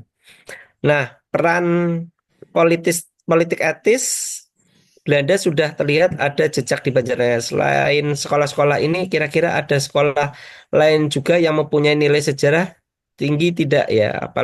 Apakah sekolah-sekolah tersebut mempunyai ketertarikan satu sama lain? Mungkin Kaitan. ada ketersambungan atau Ya, relasi gitu. Monggo, ini Mas. oke. Mbak Indah Putri Rahmawati ini orang mana ini? Cepit. Orang Cepit. Mas, ini domisili Kecepit apa asli Kecepit nih? Prof Purnawan juga asli Kecepit. Tapi Iya. orangnya di Sidoarjo. Ya, eh, tentang sekolah-sekolah yang ada di Banjarnegara memang betul. Rata-rata memang dibangun setelah era politik etis ya. Karena memang Banjarnegara, Banyumas Raya ini kan masuknya kolonial itu kan pasca perang Diponegoro. Jadi setelah 1831-an gitu ya. Nah, selain mana tadi SD Klampok itu ada paling nggak ada 2 bangunan yang akan kita tetapkan tahun ini sudah kita kaji, tinggal tinggal nanti pengajuan ke Bupati. Dan sebenarnya di sebelahnya ruang kelasnya SD Klampok sebenarnya ada satu lagi, cuma kalau kita lihat bangunannya cukup banyak ada perubahan. Dan juga nanti saya juga mungkin minta tolong Mas Jatmiko ini ada nggak ya arsip-arsip kolonial yang yang detail di situ menunjukkan ini misalnya ini pabrik gulanya di sini, kemudian di sini ada gedung apa gitu ya. Karena biar kita kita bisa mungkin di antara misalnya di komplek SD 1 Klampok itu kalau saya lihat sebenarnya ada 3, cuma yang satu sekarang kan jadi kantor Korwilcam itu saya tidak punya gambaran narasi ini gedung apa gitu. Kalau kalau yang satu gedung kelas itu kan jelas itu pasti gedung kelas, yang satunya aula ataupun bisa jadi itu aula itu karena dulu sebenarnya tempat terbuka gitu ya, tidak ada temboknya tapi ditambah tembok setelah era kekinian itu. Nah, itu nanti bisa dibantu mungkin ya. Terus HIS Arjuna yang sekarang jadi Polsek Lampok. Itu saya pikir itu juga punya nilai yang tinggi. Kemarin Mas Pandu juga sempat sharing sama saya terkait dengan HIS Arjuna. Itu kemungkinan di sana itu termasuk ada peran siapa Sumandar itu ya, bapak angkatnya Raden Sumandar. Suteja, yang kata-kata Mas Pandu sih itu kemungkinan itu dibangun oleh Pak Sumandar juga gitu, karena ada kepentingannya Pak Sumandar juga, karena si Suteja kan sepulang dari mana, dari Italia, Italia. belajar musik itu kan katanya juga sempat ngajar di situ. Nah, itu hal-hal seperti itu kan perlu kita kita ulik lagi kebenarannya, kemudian narasi itu, dan juga apa bukti-bukti arsipnya. Kalau arsip kemarin, saya makasih Mas Mas Miko dan juga teman-teman yang di grup itu, Sumandar di sana terlihat betul Sumandar itu bagian dari struktur organisasinya pabrik gula Kelampok. Gula Kelampok ya. Mm-mm. Ya. Saya kayaknya punya juga satu ijazah dari sekolah Arjuna itu, Mas. HIS Arjuna. Nah, Mm. kalau menurutnya Pak Adi Sarono itu HIS Arjuna, dan patut diduga di situ adalah salah satu pengajarannya itu Oto Iskandar Dinata, Mas. Karena saya baca baca buku dari museum museum apa Sumpah Pemuda ya. Mm. Di sana itu Oto Iskandar Dinata itu pernah mengajar di HIS Banjarnegara. Nah, kemungkinan ya di situ gitu ya. Kemudian sekolah lain, saya juga nanti ke depan juga perlu perlu ngobrol sama Mas Gary nih, penguasanya Kelampok ini, karena saya juga nggak begitu paham Kelampok, termasuk rumah yang membesarkan Suteja itu yang mana saya juga belum pernah lihat Mm. blegernya. Yang untuk di Kelampok kita nanti yang sudah kita proses untuk pengajuan cagar budaya itu di SD 1 Kelampok itu ada 2 bangunan, di BLK Kelampok ini paling nggak baru nanti satu satu gedung gedung besarannya saja, gedung kantor pabrik gula yang tinggal sisa bagian depan itu juga kita belum kaji. HIS Arjuna Polsek Lampok itu sudah kita kaji, kemudian ada Kawedanan sudah kita kaji, dan yang lain belum, itu termasuk tadi misalnya perumahan, rumah-rumah dinasnya pabrik Lampok itu belum kita Gula kaji. Kelampok ya. Ya, PR-nya, aduh, ini Pabrik gitu. pekerjaan saya pikir tidak cukup 1-2 tahun ini. Kayaknya seumur hidup juga nggak tahu ini keburu semua apa enggak gitu ya. Iya. Itu dan sekolah-sekolah lain betul, SD Kecepit itu betul, itu Volkschool itu 19 berapa? 1916 apa ya, apa berapa itulah. Mm. Dan Prof Purnawan juga sudah pernah Menulis itu ya. mengkajinya di Facebooknya beliau pernah, dan kita tahun ini rencana kita juga akan kaji itu untuk ditetapkan, karena di sana menarik juga Mas, ada Mm. stambuk atau buku induk yang menuliskan siswa Nama-nama pertamanya siswa siapa. ya. Nah, Mm. dan itu ternyata ketika ada kayak gitu, itu nanti kajiannya ya selain gedung sekolahnya juga buku itu jadi buku cagar budaya juga. Itu yang kemarin kita ketika ke BPK, oh itu nanti eh, apa penetapannya ya pertil-pertil gitu ya, bukunya Mm. sendiri, gedungnya sendiri, kalau misalnya ada misalnya lonceng ya loncengnya sendiri. Waduh, ini repot juga. Ada Baik. juga di daerah Madukara ada SD Pekauman, itu juga Mas sangat kuat diduga itu cagar budaya, dan memang saya pikir Banjarnegara memang kayaknya dulu pusat proyek proyek strategis nasionalnya, kayaknya PSN ini PIK 2 PIK 2-nya masa lalu ya, karena luar biasa, sekolah-sekolah banyak, pabrik gula dibangun, kemudian irigasi Banjar Cahyana Werken, kemudian ada lagi mana itu Bendung Singomerto, yang itu kalau kalau diukur sekarang ya memang proyek strategis nasional. Ya. Itu nggak sekedar proyek lokal, itu proyek strategis nasional, Ya. karena nggak semua wilayah punya proyek-proyek seperti itu gitu ya. Pabrik gula, kemudian ada bendung yang Banjar sangat, Cahyana Werken sama ya betul, ini ya Bendung Singomerto, Bendung yang Singomerto betul selatan Serayu gitu. Tapi itu, sebenarnya jadi tidak jauh banyak. dari ini Mas, tidak Hmm? jauh dari Kawedanan Kelampok itu. Kalau lurus ke timur itu dulu ada sekolah Tionghoa. Tepat di Nah, rumahnya Mas Geri itu dulu sekolah Tionghoa itu. nah, yang kayak gitu yang saya butuh gitu ya. Dan itu akan menambah pekerjaan saya. Dan sepanjang jalan Pramuka itu Nah, dari pasar masuk itu dulu jalan utama. Ya kenapa jalan di sana itu sangat besar? Terus kemudian ada yang aneh di sana, yaitu letak Pegadaian. hmm, Kenapa letak Pegadaiannya itu menjorok jauh ke dalam sana? Itu Mas ini mesti perlu ke sana itu. ya betul. Karena dulu pasarnya itu tidak di pertigaan, tapi di ini apa eh, pinggir sungai, Mas. Hmm, Jadi pinggir sungai sini itu milik apa? Milik Klampok, sedangkan hmm, Purwarja ya Purwarja ya. Klampok. Kemudian di sisi utaranya itu ada pasar juga di sana. Hmm, Gitu. Jadi pasarnya orang Wirasaba seperti itu. Wirasabaya. Dan itu jalannya itu kalau itu ada jembatan pun nyambung di situ. Hmm, Jembatan yang kalau dari Kemangkon itu lurus ke selatan, hmm. nah itu nanti sebenarnya tembusnya di situ. Dan hanya kalau di zaman Hindia Belanda di sana pakainya tambangan. Jadi untuk menghubungkan antara pasar di sebelah utara sama di sebelah selatan itu menggunakan tambangan. Getek gitu ya. Iya, getek yang pakai tambang itu. Sungainya Sungai Serayu. Sungai Serayu. Hmm. Nah, itu Gitu. kan saya buta sekali wilayah bukan orang sana itu ya. Itu nanti Iya, informasinya sangat berharga, matur suwun Mas Miko, iya nanti siap. mungkin sama Mas Giri ya, orang asli sana, yang mungkin saya bisa dibantu untuk bisa mengkaji hal-hal yang ada di sana, siapa tahu nanti bisa kita tetapkan jadi cagar budaya. Ya. Oke, Oke. baik selanjutnya ada Mas Harsha di sini. Ini pertanyaannya mau tanya pengalaman Mas ini kerjasama dengan arsitektur, dengan arsitek mungkin ya maksudnya. Hmm. Karena kalau saya lihat dari beberapa tempat seperti Banyumas, detail tentang bangunan apa yang boleh diubah, dipugar, kayaknya suka diabaikan. Bagaimana pengalaman Mas kalau ada? Kedua, sedikit masukan mungkin bisa melibatkan komunitas kekinian yang disukai Gen Z atau Alpha supaya viral. Wah, ini udah pakai media kekinian. Monggo Mas ini.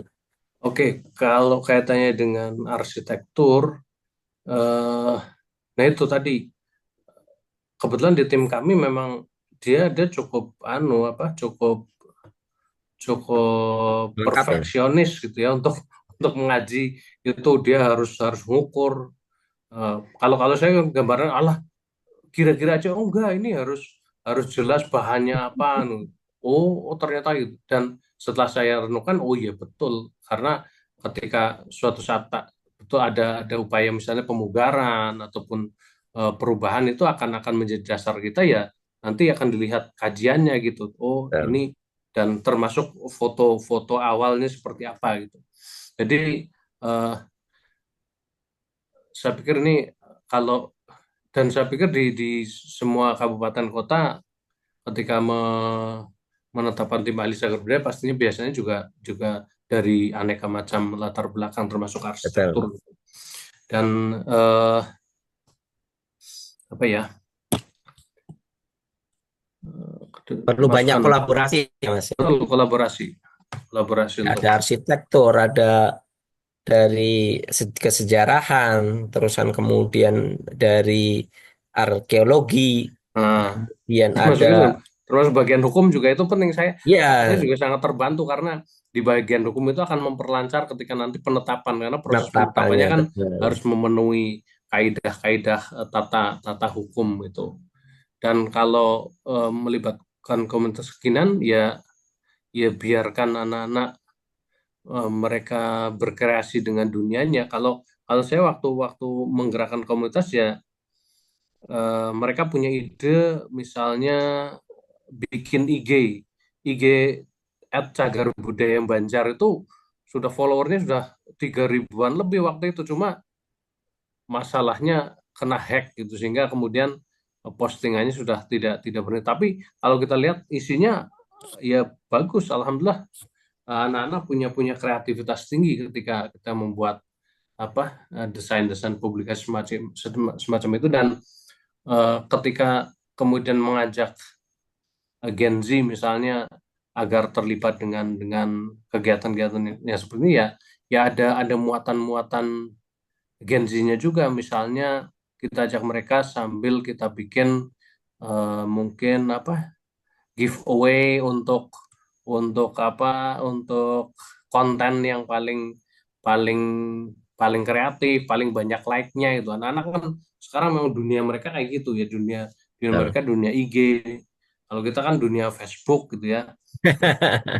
Ya Ya, mungkin nanti kita hanya kontennya, terusan kemudian secara visual nah itu mereka ya ngikutin generasi yang ngikutin sekarang. kesukaannya mereka gitu. Betul, betul, Betul. betul. Ini yang juga dilakukan di komunitas kami. Iya, Ya, kita bikin kontennya, terserah silahkan mau diolah seperti apa oleh gen mereka sendiri gitu. betul, betul. Baik Mas, ini udah mau sahur nih Mas. Sudah tengah malam ya, udah Malam. larut ya. Terima kasih sudah kandahan bersama kita Mas. Ya, terima kasih sekali. Mungkin kita akan lanjut lagi nanti kapan-kapan dengan topik yang lebih menarik lagi untuk bisa kita Hmm? obrolkan, kita kandahkan gitu ya. Terima kasih sudah memberikan kami ya banyak materi. Ada banyak juga yang kita nggak ngerti sebelumnya, Mas. Yang kayak tadi yang terkait dengan beberapa peninggalan di Dieng gitu ya. Wah, jauh banget dari Banyumas itu ya. Gitu ya. Wis, pokoknya nanti kita ulik lagi. Terima kasih Mas Heni. Salam buat keluarga, salam sehat. Baik, teman-teman, kita eh, Makasih. kembalikan ke Mas Geri nih, yang kayaknya semakin malam itu sebenarnya semakin asik, tapi ya itu karena waktunya ya. Gitu. Baik, terima kasih teman-teman sudah stay tune di Kandah Kuna. Saya kembalikan ke Mas Geri Lim. Silakan, Mas Sama-sama. Geri. Baik, terima kasih Mas Jatmiko. Nah, teman-teman, kita kasih reaction dulu yuk buat para pembicara di malam hari ini. Bisa kasih tepuk tangan, bisa kasih jempol, bisa kasih love atau apa, supaya kita mengapresiasi ya bahwa pembicara-pembicara kita ini luar biasa sekali malam hari ini. Baik, dan sebelum kita tutup acara ini, kita akan foto bersama terlebih dahulu ya. Kita akan foto terlebih dahulu, foto bersama. Tolong teman-teman buka kameranya, open cam. Ada, kalau saya lihat di layar saya ini ada dua layar ya, dua layar. Nanti silahkan dibuka dulu, saya beri waktu. Nanti akan di capture oleh admin yang saya akan beri aba-aba. Baik, ada dua layar. Silahkan dibuka dulu kameranya, yang bisa dibuka kamera. Ya, saya kasih waktu 5 detik ya. 1, 2, 3, 4, 5. Oke, sudah ada beberapa yang buka kamera. Bagi yang belum nanti bisa nyusul ke layar kedua ya. Baik, admin sudah siap untuk capture di layar pertama ya. Oke, siap ya Mas? Mas admin. Oke, baik, saya kasih aba-aba, bisa pakai gaya boleh? Gaya terbaik Anda. 1, 2, 3. Oke, layar pertama, layar kedua. Silahkan bagi yang belum atau mau gaya lagi juga boleh, siapa tahu masih kena capture. Oke. Oke, silahkan bergaya lagi, boleh. Sekarang ganti gaya yang lain, boleh saja ya. Kasih apa saja boleh. Oke, admin siap ya. 1, 2, 3. Baik. Baik. Kami ucapkan terima kasih untuk para narasumber dan moderator yang juga terutama para peserta yang antusias dari awal sampai saat ini yang sudah hadir berkontribusi dalam perbincangan Kandah Kuna malam hari ini. Obrolan kita bukan sekedar menggali sejarah dan arsip, tapi juga merajut kesadaran akan pentingnya merawat warisan budaya sebagai bagian dari identitas kita. Kandah Kuna adalah program yang diinisiasi oleh BHHC untuk kandahan atau ngobrol yang tujuannya sebagai ruang silaturahmi dengan pegiat sejarah, komunitas sejarah, atau stakeholder yang berkaitan dengan sejarah, heritage, arsitektur, kearsipan, tradisi budaya, dan lain sebagainya. Kandah berarti berbicara dan kuna berarti kuno atau lawas. Jadi di ruang ini kita membahas hal-hal yang pernah terjadi sebelum kita ada dan bagaimana keberlangsungannya sampai saat ini dan masa depan. Semoga diskusi ini tidak hanya menambah wawasan tapi juga menginspirasi langkah-langkah nyata kita dalam menjaga dan menghidupkan kembali cerita-cerita dari masa lalu. Kami berharap pertemuan ini menjadi awal dari diskusi yang lebih banyak lagi dan kolaborasi di masa mendatang. Jangan lupa untuk bergabung dalam episode Kandah Kuna berikutnya, di mana kita akan terus menggali berbagai sisi sejarah dan budaya dengan cara yang lebih dekat dan relevan. Sampai jumpa dan mari terus menjaga semangat warisan lokal. Salam lestari. Wassalamualaikum warahmatullahi wabarakatuh. Waalaikumsalam warahmatullahi wabarakatuh.